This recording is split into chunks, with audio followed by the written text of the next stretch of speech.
पंडित जी, अब तीसरे ज्योतिर्लिंग के बारे में भी बताएं हमारे दर्शकों को कि उससे कैसे कई गुना पुण्य मिले और अकाल मृत्यु से भी बचा जा सके। हाँ, अब तीसरा ज्योतिर्लिंग तो भाई उज्जैन्याम महाकाल।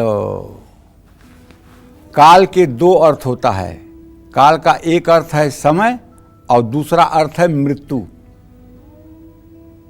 ऐसा माना जाता है कि प्राचीन समय में यहीं से पूरे विश्व का मानक समय निर्धारित होता था। मध्य प्रदेश के उज्जैन में महाकालेश्वर ज्योतिर्लिंग के रूप में भगवान शिव विराजमान हैं।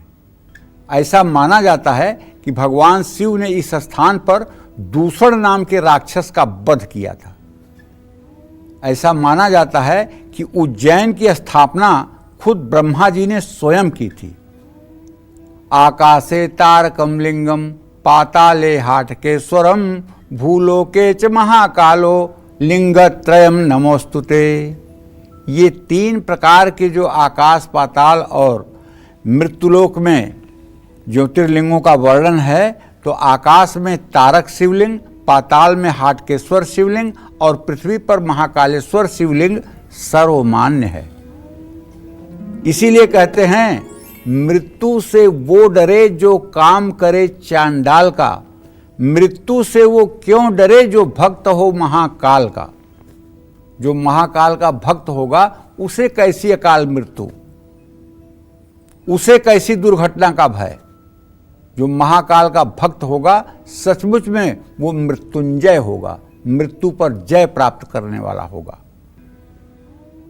और अगर आपको सौभाग्य मिला है उज्जैन जाने का, आपने दर्शन किया है,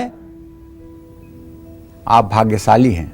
अगर नहीं जा पाए हैं, जा सकते हैं तो जरूर जाना चाहिए। यदि आपकी जन्म कुंडली में किसी ने अल्पायु योग बताया है, अगर आपकी कुंडली में किसी ने ऐसा बताया है कि आपके मार्केश की दशा या मृत्युभावेश की दशा अमुक समय में चलेगी, तो एक बार महाकालेश्वर के केवल परिधि क्षेत्र में जाने मात्र से वो अकाल मृत्यु का भय दूर हो जाता है। महाकालेश्वर ज्योतिर्लिंग एकमात्र दक्षिण मुखी ज्योतिर्लिंग है जो बिना किसी मंत्र और यंत्र के ही बहुत शक्तिशाली है। ऐसा माना जाता है कि इस ज्योतिर्लिंग में अपार ब्रह्मांडीय शक्ति है। तंत्र साधना के लिए महाकालेश्वर ज्योतिर्लिंग सबसे उत्तम माना जाता है। महाकाल के दर्शन करने मात्र से व्यक्ति को मोक्ष की प्राप्ति होती है, आवागमन से मुक्ति होती है। अकाल मृत्यु में रक्षक बन सकता है महाकालेश्वर ज्योतिर्लिंग का दर्शन। महाकाल के दर्शन करने के बाद जूना महाकाल के दर्शन जरूर करना चाहिए। इस शिवलिंग के दर्शन और पूजन से शनि ग्रह अशुभ प्रभाव देना समाप्त कर देता है। इस ज्योतिर्लिंग का दर्शन करने अगर नहीं जा सकते हैं तो घर में ही एक मंत्र का जप करें।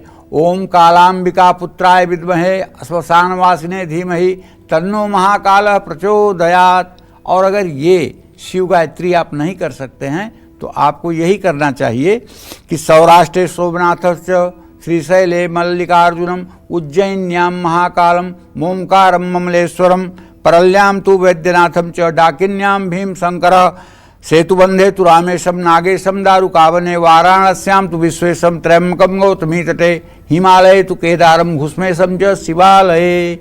ये भी मंत्र अगर केवल पढ़ लिया जाए और चित्त को ज्योतिर्लिंग के तरफ केंद्रित किया जाए तो वही फल मिलता है जो दर्शन का फल होता है। लेकिन अगर मनुष्य शरीर मिला है तो एक बार महाकाल का दर्शन जरूर करना चाहिए और परिवार के साथ करना चाहिए।